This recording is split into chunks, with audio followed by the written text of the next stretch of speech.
इस चैप्टर का फ्लो आप लोगों को बाय द वे, हाँ, ये सेशन जो है नेशनलिज्म इन इंडिया 2 या 3 सेशंस में कंप्लीट होगा और पर सेशन मैं होमवर्क क्वेश्चंस दूंगी और उसमें ऑब्वियसली क्विज क्वेश्चंस भी बीच बीच में होंगे।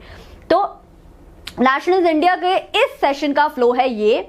Apart from the flow that is there on your screen, non cooperation भी थोड़ा सा डिस्कस करेंगे, थोड़ा नेक्स्ट सेशन में करेंगे, ठीक है। तो ये है फ्लो। हम स्टार्ट करेंगे फर्स्ट वर्ल्ड वॉर और उसका जो इंडिया पे इंपैक्ट पड़ रहा था। Then we will move on to the idea of satyagraha, then a magician that came to our country, Gandhi ji we will discuss, then satyagraha जो उन्होंने किए, फिर रॉल अटैक, जलियांवाला बाग, खिलाफत इश्यू एंड नॉन कोऑपरेशन। इतना है इस सेशन में and I am gonna start with the background story. So nationalism क्या होता है? नेशनलिज्म होती है एक फीलिंग, एक इमोशन जिसमें बहुत सारे लोग अपनी आइडेंटिटी को एक दूसरे के साथ जोड़ते हैं और उनमें पैदा होती है सेंस ऑफ बिलोंगिंग। हमारे इंडिया में नेशनलिज्म शुरू हुआ था जब एंटी कॉलोनियल मूवमेंट स्टार्ट हुआ, तो लोगों को समझ आया कि ये जो बाहर से लोग आए हैं, ये जो कॉलोनियलिज्म हो रहा है हमारे कंट्री का, ये जो ब्रिटिशर्स हैं वो जो कुछ भी कर रहे हैं हमारे साथ वो बहुत अनजस्ट है, और इसको काउंटर करने के लिए जो फीलिंग उनमें आई उसे कहते हैं नेशनलिज्म। इस फीलिंग ने कर दिया कोर्स ऑफ हिस्ट्री को बिल्कुल चेंज और हमें फाइनली मिली इंडिपेंडेंस 1947 में, राइट। थोड़ा सा फ्लैशबैक में चलते हैं फर्स्ट वर्ल्ड वॉर की तरफ। उसमें एक क्वेश्चन भी आ चुका है। द क्वेश्चन वाज दिस, तो ये क्वेश्चन आया था 2019 में। इस क्वेश्चन में है how had the first world war, जिसमें इंडिया डायरेक्टली पार्टिसिपेंट भी नहीं था, डायरेक्टली उसने इंडिया में इकोनॉमिक प्रॉब्लम्स कैसे की, इसे करिए आप एक्सप्लेन। 2019 में ही आया था ये क्वेश्चन और पूरे 5 नंबर के लिए आया था। तो इसी के लिए मैंने आपके लिए प्रिपेयर किए हैं 5 पॉइंट्स। आप उसको ब्रेक कर सकते हैं, एक्सप्लेन कर सकते हैं। 5 मार्क्स में आए तो भी ठीक है, 3 मार्क्स में आए तो भी आप प्रिपेयर हैं, ठीक है। तो first point is that government increase the defence expenditure. तो हमारे इंडिया में कौन सी गवर्नमेंट चल रही थी? ब्रिटिश गवर्नमेंट चल रही थी, राइट। ब्रिटिश गवर्नमेंट थी direct participant in the first world war, right. तो उन्होंने क्या किया, इंडिया में भी डिफेंस एक्सपेंडिचर को कर दिया, बढ़ा दिया और इंडिया को भी एक इनडायरेक्ट पार्टिसिपेंट बना दिया फर्स्ट वर्ल्ड वॉर में। कैसे? अब खुद से तो पैसा उन्होंने लगाया नहीं, उन्होंने जो हमसे टैक्स लेते थे उसको बढ़ा दिया और एक नया टैक्स भी इंपोज कर दिया जिसे हम कहते हैं इनकम टैक्स। तो ये सारे टैक्सेस से जो पैसा मिलता था, इससे उनका डिफेंस एक्सपेंडिचर क्या हो रहा था, फंड हो रहा था। उसके बाद अब लड़ाई होगी, वर्ल्ड वॉर होगी, तो उसमें लड़ेंगे तो सोल्जर्स। तो हमारी कंट्री से फोर्सफुली विलेजर्स से क्या होने लगी, भर्ती होने लगी फौज में for the first world war. तो हमारी कंट्री वैसे ही पार्टिसिपेंट नहीं थी, हम लोग रिलक्टेंट थे फर्स्ट वर्ल्ड वॉर में जाने के लिए। अब मैंडेटरी बना दिया कि भाई आपको सोल्जर बनना पड़ेगा। तो गांव वालों में था बहुत सारा गुस्सा। उसके बाद चौथी चीज जो हुई, cherry on the cake was crop failure and there was another cherry which was influenza epidemic. तो लोग ऑलरेडी गुस्सा हैं ब्रिटिश गवर्नमेंट से, उनके और प्राइसेस हाई हो गए हैं। कभी भी वॉर होती है तो कमोडिटीज के प्राइसेस हाई हो जाते हैं, वैसे ही उनका गुजारा नहीं हो रहा है और अब हो गया है क्रॉप फेलियर और इन्फ्लुएंजा जैसा एपिडेमिक। तो लोगों में है बहुत टेंशन, कंफ्यूजन और गुस्सा। तभी हमारे आते हैं मैजिशियन जिनका नाम है गांधी जी, और वो है हमारा second topic, the idea of satyagraha. Gandhi ji जब साउथ अफ्रीका से इंडिया वापस आए तो खाली हाथ नहीं लाए, वो लाए एक गिफ्ट का नाम था सत्याग्रह। तो सत्याग्रह क्या होता है? सत्याग्रह एज अ वर्ड अगर इसका आप संधि विच्छेद करेंगे तो बना है सत्या और आग्रह से, मतलब का ट्रूथ और you should hold on to the truth. ये था एक टूल जो गांधी जी लेके आए थे, tried and tested tool from south Africa, जो गांधी जी ने कहा कि अरे अफ्रीका में यूज कर रहे हैं, साउथ अफ्रीका में, इंडिया को इसकी ज्यादा जरूरत है, तो ये गिफ्ट मैं इंडिया ले चलता हूं। इस सत्याग्रह में क्या होता था, नॉन वायलेंस को धर्म की तरह समझा जाता था। गांधी जी कहते थे कि लड़ाई करके अपनी बातें मनवाने से क्या मिलेगा, जब हम बिना लड़ाई किए भी अपनी बातें मनवा सकते हैं। तो उन्होंने क्या कि ये जो टूल है सत्याग्रह, ये एक तो बातें मनवाएगा, दूसरा हमारे और भारतीयों के और ब्रिटिशर्स के कॉन्शियंस को करेगा, मतलब सोल को करेगा टच, और उन्हें देखने पे मजबूर कर देगा कि क्या है ट्रुथ। तो अल्टीमेटली इस टूल से क्या होगी, ट्रुथ की होगी जीत। ये टूल वो लेके आए थे। इस पे क्वेश्चंस भी आते हैं, जैसे कि this question, what was satyagraha and how did Gandhi ji use it in India. तो जो पहला पार्ट है उसमें सिर्फ आपको सत्याग्रह के बारे में लिखना है, 2 मार्क्स का है वो इन द 5 मार्कर, और जो 3 मार्क्स का है उसमें आपको 3 सत्याग्रह के बारे में लिखना है, जो मैं अभी बताऊंगी, जो गांधी जी ने आते ही इंडिया में किए लॉन्च। तो हमारा जो हीरो है, जो मैजिशियन है स्टोरी का, गांधी जी, महात्मा गांधी जी, वो आए इंडिया में 1915 में वापस। कहां से वापस आए, साउथ अफ्रीका से वापस आए। खाली हाथ नहीं आए, गिफ्ट लेके आए। क्या था गिफ्ट का नाम, सत्याग्रह। और गांधी जी ने कहा कि हाँ सुन लिया, बहुत सारी प्रॉब्लम्स है इंडिया में, पर मैं कैसे मानूं, तो मैं करता हूं एक tour across the entire Indian territory और खुद देखता हूं कि लोगों की क्या क्या प्रॉब्लम्स हैं और इन्हें कैसे सॉल्व किया जाए। तो उन्होंने किया एक टूर और उन्होंने सत्याग्रह कर दिया लॉन्च। और वो सत्याग्रह कैसे हुआ, कहां हुआ, उस पे जाएंगे, बट पहले I will ask you a quiz question which is this, which among the following forced the native peasants of Champaran to grow indigo? You have 4 options: खिलाफत, तिनकथिया सिस्टम, फर्स्ट वर्ल्ड वॉर और Rowlatt act. और आपको बताना है इसमें से सबसे सही, बेस्ट सूटेड आंसर कौन सा है। You have 30 seconds, your time start now. And the right answer to this question is tinkathia system. तो चंपारण है वो 3 सत्याग्रहों में से एक जो गांधी जी ने आते इंडिया में किए थे। आप जरा उस पर नजर डालते हैं। तो गांधी जी आए 1915 में, फिर किया उन्होंने एक टूर पूरे इंडिया का, और फिर उन्होंने बनाया एक केक।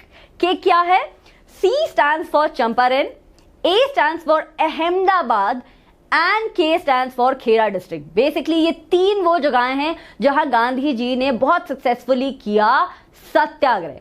चंपारण जो है वो है बिहार में। तो चंपारण में क्या हो रहा था, तिनकथिया सिस्टम हो रहा था, अभी हमने समझा, राइट। तिनकथिया सिस्टम में क्या था, तिनकथिया सिस्टम में था कि 3/20 लैंड पे मैंडेटरी था पीजेंट्स और फार्मर्स के लिए ग्रो करना इंडिगो। क्यों, क्योंकि ये इंडिगो चाहिए था ब्रिटिशर्स को यूरोप में एक्सपोर्ट करने के लिए, तो मैंडेटरी बना दिया था। और इंडिगो ऐसी फसल थी कि अगर जिसे उगा दो तो वहां बाद में दूसरा कुछ उगाना बहुत मुश्किल था। तो farmers were reluctant to grow indigo in their farm, लेकिन था मैंडेटरी। नहीं मानोगे तो टैक्स लगेगा, नहीं मानोगे तो हैरेसमेंट होगी। तो ये सिस्टम चल रहा था चंपारण में। वहां गए गांधी जी। गांधी जी थे मैजिशियन। गांधी जी ने अपनी मैजिक वॉन्ड उठाई, सत्याग्रह किया और पीजेंट्स की प्रॉब्लम को किया सॉल्व। ये था 1916 में। अब चलते हैं दूसरे सत्याग्रह की तरफ। 1917 में वो पहुंचे दूसरी जगह, टूर पे थे, वो पहुंच गए Gujarat.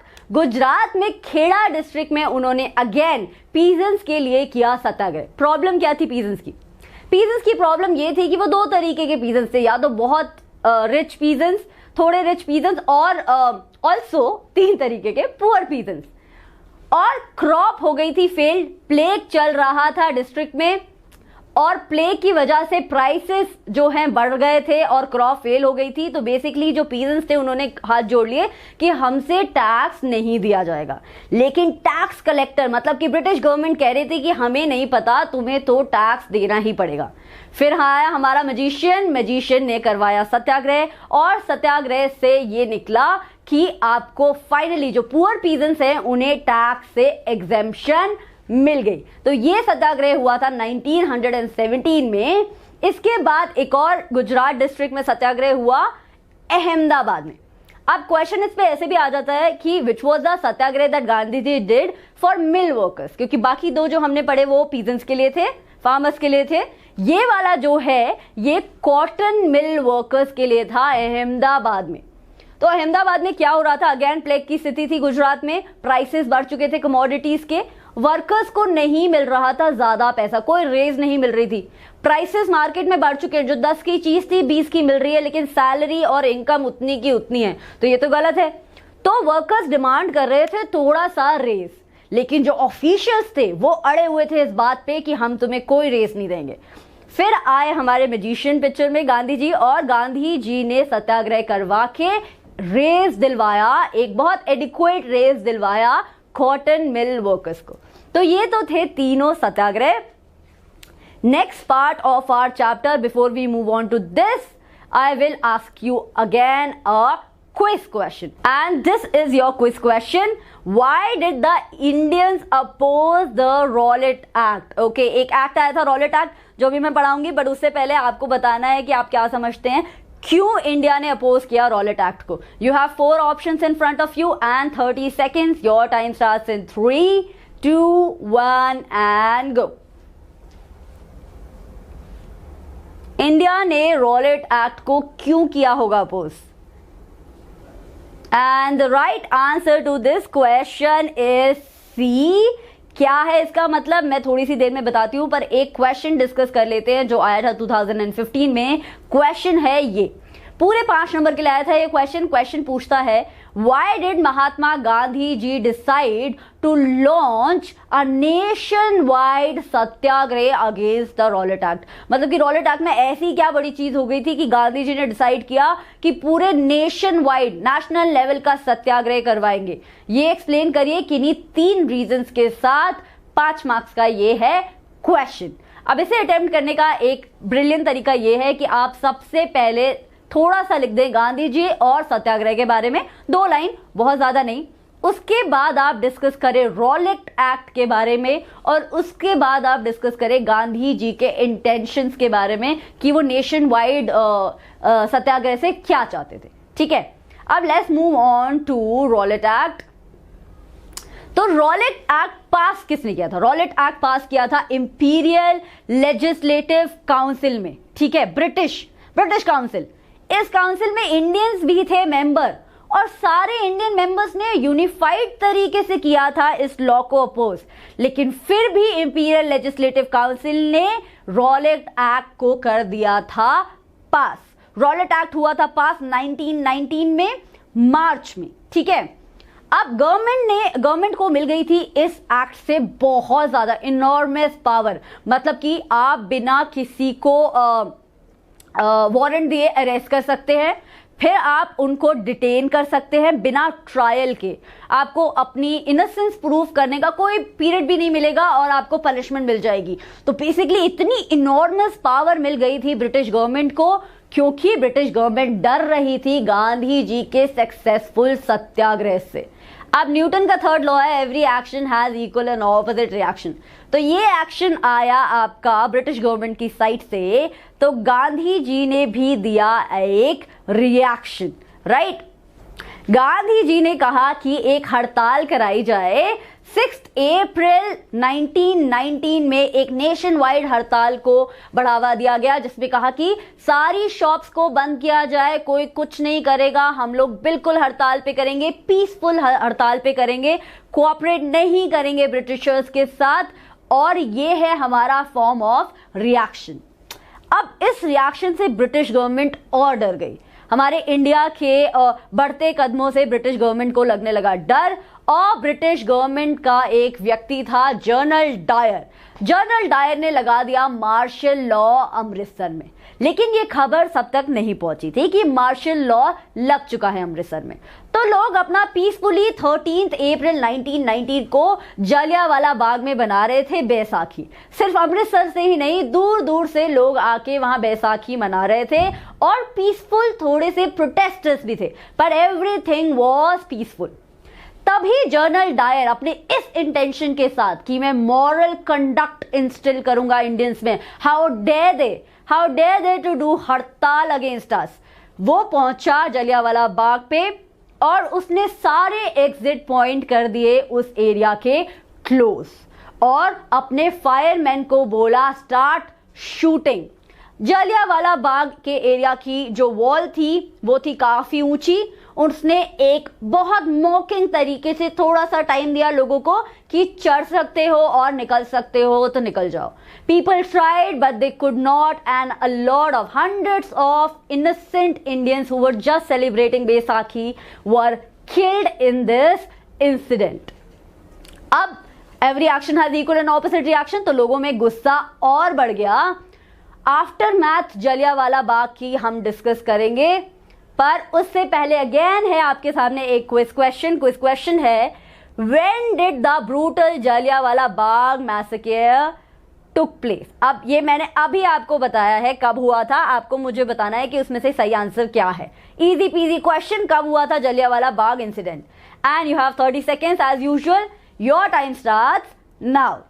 13th of April 1919, 14th of April 1919, 12th of April 1919 या फिर 10th of April 1919. And the right answer to this question is 13th April 1919 को हुआ था अनफॉर्चुनेट जलियांवाला बाग इंसिडेंट.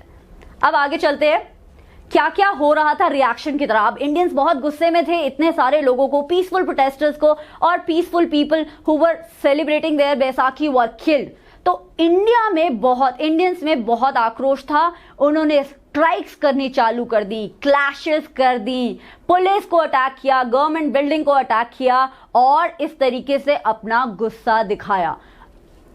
अब अगेन रिएक्शन आना था ब्रिटिश गवर्नमेंट की साइड से. उन्होंने इस बात को एक्सप्लॉइट करते हुए कि आपने वायलेंस का साथ देना शुरू कर दिया है, बहुत ज्यादा रिप्रेशन किया. क्या करते थे, प्रोटेस्टर्स को नोज रब करने के लिए कहा जाता था ग्राउंड पे, प्रोटेस्टर्स को क्रॉल करने के लिए कहा जाता था गलियों में, प्रोटेस्टर्स को बोला जाता था कि सलाम करें सबको.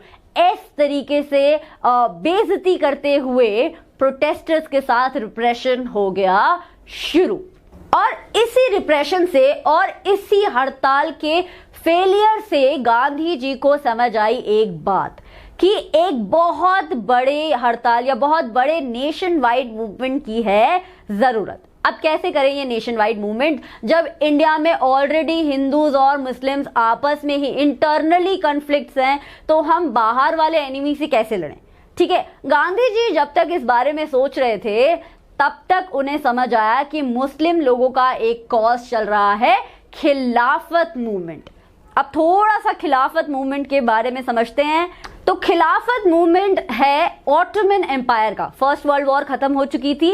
फर्स्ट वर्ल्ड वॉर की आफ्टरमैथ ये थी कि ऑटोमन एम्पायर पे एक बहुत हार्श पीस ट्रीटी कह के लगाई जा रही थी, जिसमें कि जो वहां का खलीफा था, जो वहां का इस्लामिक हेड था, उसे किया जा रहा था बॉर्डर.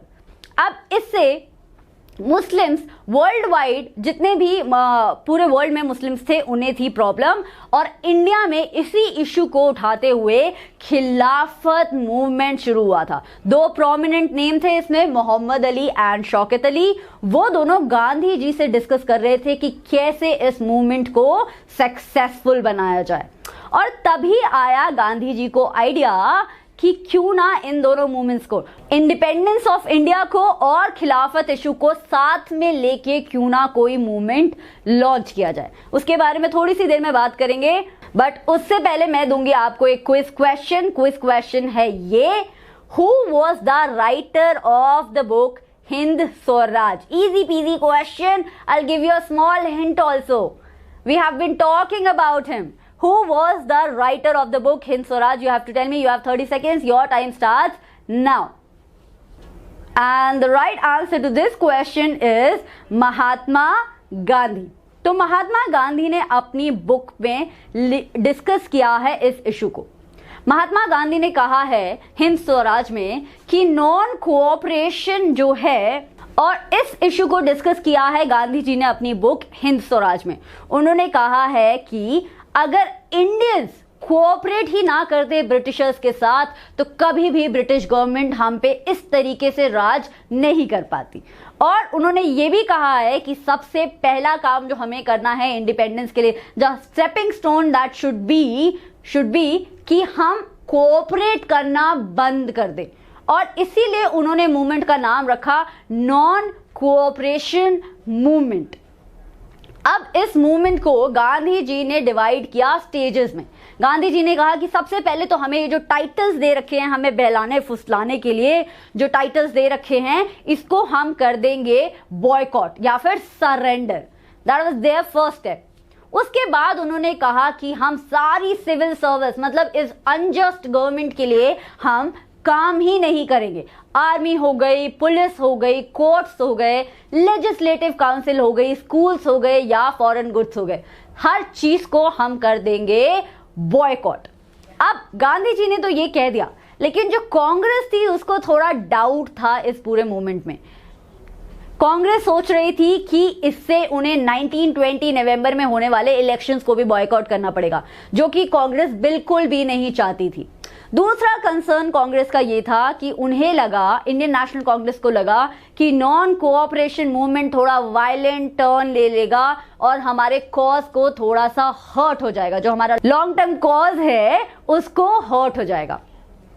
लेकिन फाइनली एक डील नेगोशिएट हो गई थी और 1920 दिसंबर में जाके नॉन कोऑपरेशन मूवमेंट हो चुका था अडॉप्ट नेशन वाइड प्रेजेंस के साथ। इसमें शौकत अली ने हेल्प की थी गांधी जी की, हर जगह जा जाके इंडिया के डिफरेंट पार्ट्स में जाके सपोर्ट गैदर करने में। ठीक है, so this was for this session and I will give you a homework question as usual. Your homework question is this. So, why did General Dyer open fire at Jallianwala Bagh on 13th April 1919? This is your homework question. You have